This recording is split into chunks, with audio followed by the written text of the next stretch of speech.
Doctor साहेबांनी 1975 पासून सकारात्मक राजकारण करत राहिले।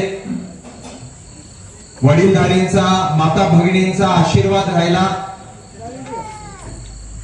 तरुणांची साथ राहिली। म्हणून बुलेटवर बसून डॉक्टर साहेबांनी आतापर्यंत जे काय आपल्या जिल्ह्यासाठी करू शकले ते त्यांनी केलं। पोट तिडकीने काम करत असताना अनेक सहकारी कमवले।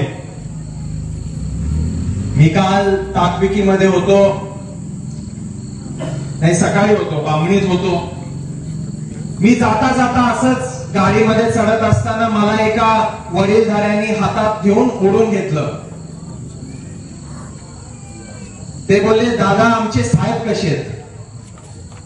मी बोललो ठीक आहे, निवांत आहेत।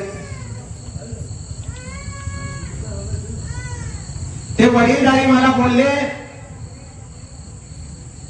की साहेब, दादा मी साहेबांचा 37 वर्ष जुना कार्यकर्ता आहे, तिसरी पिढी। हा बघा माझा नातू, हा नातू तुमच्या बरोबर आज प्रचाराला आलेला आहे। ही नाळ जी पाटील कुटुंबाची जोडली गेलेली आहे, प्रत्येक धाराशिवच्या नागरिकाबरोबर।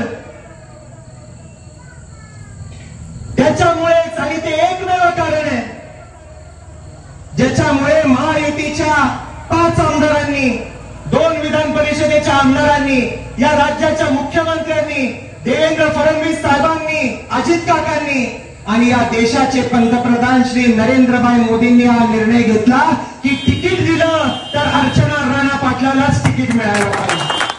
आणि ज्या दिवशी 4 एप्रिलला माझ्या आईला उमेदवारी घोषित झाली, त्याच दिवशी या विरोधकांनी आपला पराजय मान्य केला, हे मी आज आवर्जून आपल्याला सांगू इच्छितो।